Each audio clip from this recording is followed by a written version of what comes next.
All right, Kayla, thank you very, very much. I want to bring in right now some experts. Eyal Hulata is joining us. He's a former Israeli National Security Advisor, retired U.S. Army Lieutenant General Mark Hertling's with us, and Seth Jones, National Security Expert and Senior Vice President over at the Center for Strategic and International Studies. And Eyal, let me start with you. Israel now is saying there will be a, quote, significant response to what Iran has done after it fired about 200 ballistic missiles at Israel. What do you think that response potentially could look like?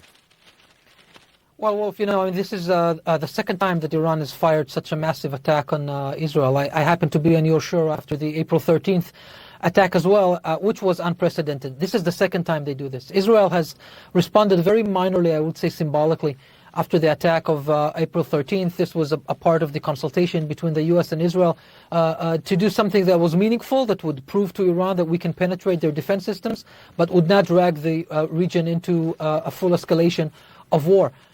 Iran just did this, and I think important to have everyone understand, unprovokedly. Israel did not attack Iran.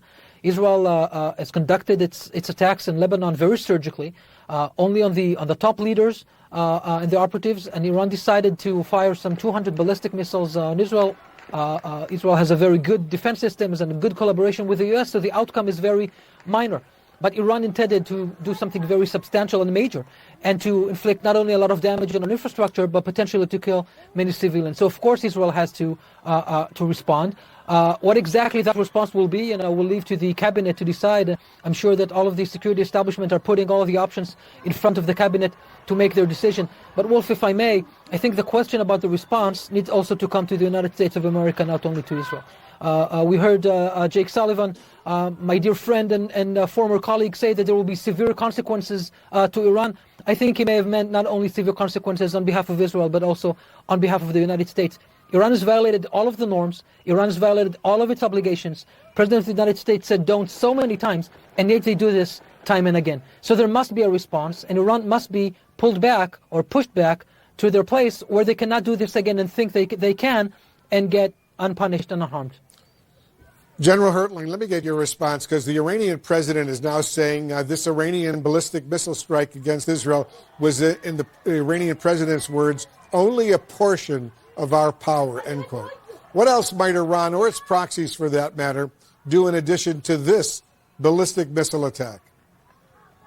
Well, first what I'd say is the proxies of Iran have been hurt tremendously over the last several months, and especially Hezbollah over the last several weeks.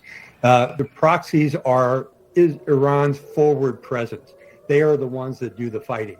Iran attacked today because they thought they needed to. First of all, to support their proxies, but also to get domestic support for the Shah within Iran. For the Khomeini within Iran. What I'd suggest is 180 missiles today, ballistic missiles that are very difficult to push down. Israel probably fired a whole lot more than 180 Arrow or David Slings weapons to knock them out of the sky. So this was certainly an overwhelming force by Iran, much more than we've seen before. Iran has close to estimates of 3,000 of these ballistic missiles. This was an element of that, and they could certainly do more. I think it's incumbent upon Israel to respond to all of this. They will do so in a time and matter of their choosing, but Iran has an overmatch capability in ballistic missiles. They don't have much else in their military, and their proxies have been hurt over the last couple of months. So we're going to see a very dangerous situation right now as Israel responds, I believe, in not a proportional manner. It is going to be a much greater than proportional manner. They are going to have the assistance of the United States in defending the territory of Israel with some of the Navy ships that are in the region that have great air defense capability. But there was a significant effort today by Iran to breach the Israeli defense systems, and it was borderline whether or not they did that today. They could certainly do worse, and I'm hoping that we can continue to tamp this down so there isn't a full-scale regional war in the area. Seth Jones is with us as well. Seth, the Secretary of State, Anthony Blinken, saying the Iranian attack was, quote, effectively defeated, his words, effectively defeated by Israel. So was this a failure by Iran? Well, I think it was a failure by Iran to hit any targets.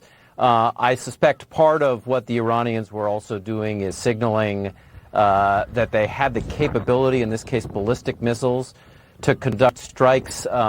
As we've seen over the last few weeks, Hezbollah's command and control capabilities have been severely degraded. Hezbollah also has ballistic missiles, both guided and unguided. The fact that we haven't seen Hezbollah fire back, I think, does say something about what Hezbollah is capable of doing or actually incapable of doing at this point. So Iran is the response. It has failed to hit any meaningful targets in Israel, but I think we're likely to see more of this over the next several days and weeks, Wolf. And really, there's going to be a lot of work that the U.S. Navy is going to have to do with its Arleigh Burke-class destroyers and a range of air defense that the U.S. is going to provide in the region. Yeah, the U.S. already beefing up its military presence, troops, and equipment in the region. All right, guys, thank you very, very much.